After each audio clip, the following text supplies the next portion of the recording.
we'll spend this hour together and talk a little bit about joy, the underlying principles of positive psychology that I think inform a perspective on joy, and how it's possible to bring more joy into your personal life. So I know that the title of this is about joy as a catalyst for great change, but really I'm going to focus on change for ourselves, for our individual psyches and mentalities, especially with what's going on in the world today. So I'm going to try to ground our conversation in that. So I'm going to go ahead and share my screen and get a little bit of this going here. All right. So how I'm framing this conversation is to say that joy is a perpetual pursuit, a way that we can actually progress, the way that our minds and our hearts react to situations that we're in, how we deal with the emotions, with the ups and downs of life, and all the things that, frankly, the world throws at us.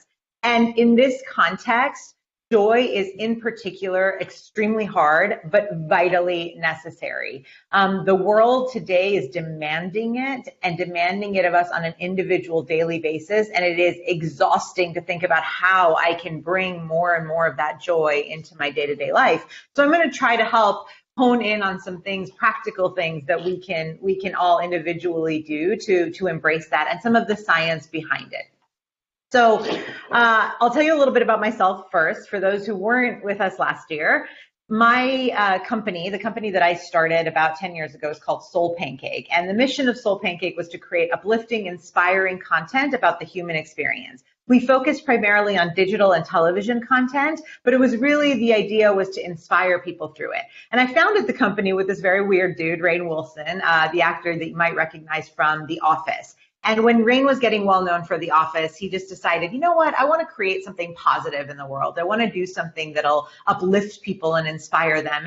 And frankly, really get them thinking about their human experience. Who am I? What's my purpose? What happens after we die? What is art? What is love? Really thinking about the big questions that we as humans think about, and to do it in an uplifting and inspiring way. And thankfully, we were pretty successful at this. We ended up getting, 1 billion video views on our content. We had, I joke, millions of ugly cries. And about 4 years ago, we were acquired by a company called Participant Media, which is a film studio that focuses on social impact change films. So they made everything from RBG to Just Mercy to Roma, films that really are about a message and creating kind of campaigns alongside those films. So for us, it was a great marriage. We try to move hearts, they try to move minds, and it was really a great partnership to be a division of their company. Now, along the way, in making all this content and amassing, millions of fans, we learned a lot about what inspires people, what brings them joy, what helps them grow. And so that's the context from which I became kind of obsessed with not only the emotional side of what brings us joy, but the science behind it, because there is actually a lot of science behind how we can harness the power of joy for ourselves. So I spent a lot of time reading about this and thinking about this and reflecting on what was the formula that worked in our content to bring people more joy and uplift their hearts. And I've learned a lot from that. So I'm going to share some of that science. But before I get into that, I want to kind of share the context of why I talk about joy so much and why I'm obsessed with this subject and trying to help people harness the power of it. So in the recent years, in the last kind of 5 to 10 years, and if you were with us last year, you'll remember some of these stats, we have had across the globe an increase in anxiety, depression, loneliness across the globe. This is in every generation, every demographic, doesn't matter if you're male, female, what your ethnic or racial background is, there has been an increase in anxiety, depression, and loneliness globally. In fact, the loneliness epidemic has gotten so bad that the United Kingdom at the end of 2018 established a minister of loneliness, someone whose entire job it was dedicated to combating this isolation problem that they were experiencing. And the reason for that is because loneliness has actually been proven to have negative health effects, equivalent to smoking 15 cigarettes a day. That's how bad it is for us to feel lonely and isolated. And so that was the context kind of before 2020. This was all pre-2020. We were seeing this increase in anxiety, increase in depression and loneliness. And then 2020 happened, and we all ended up at home, staring at screens, feeling even more isolated, feeling even more anxious, thinking about the pandemic and the social justice movements of Black Lives Matter and this impending election. And there were so many things weighing on our minds in 2020. And as a result, there's been a spike in those feelings of anxiety. 6 in 10 Americans say that in the last week during the pandemic, they've experienced anxiety, depression, loneliness, or hopelessness. That's 6 out of 10 people, 60%. And a good third of those people are saying that those feelings, those conversations that they're having around mental health, all kind of circulate around job or feeling like they might be laid off. So the economic factors are also weighing into this. There's a heightened sense of these mental health issues that are weighing on us as Americans, as well as, frankly, everyone in the globe.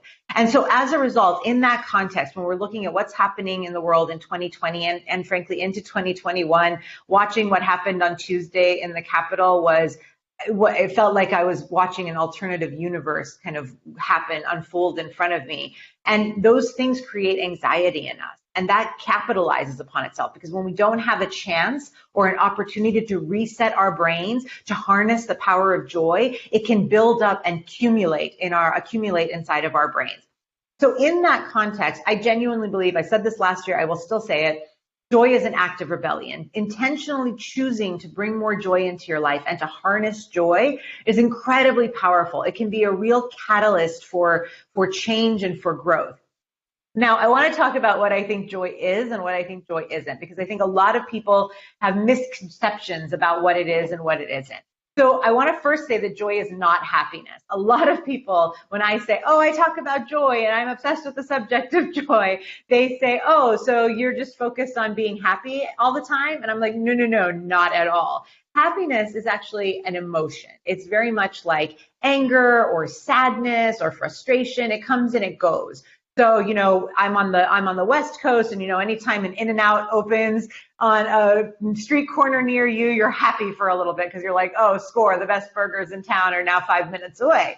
So you have a momentary feeling of happiness, usually brought on by external factors. And that emotion comes and it goes. It has ups and downs, the same as sadness and anger. So joy is not happiness. That is not what I'm talking about. Joy is also not optimism. A lot of people say, oh, I'm a natural pessimist, so there's no way I can harness the power of joy. I can't even think about what joy is because I'm naturally pessimistic. And I'm here to say joy is not about optimism. There are many Eeyores in the world who can learn to harness the power of joy and the power of positive psychology. And so I want to make it clear that the kind of joy I'm talking about is not optimism. So what is it? I believe that joy is a shift in perspective. I believe that your ability to react in certain situations, the perspective you bring to it, the emotional energy, the mental energy you bring to anything that happens, good or bad, is what joy is. Your ability to harness the power of joy enables you to react to different situations and circumstances you find yourself in a different way.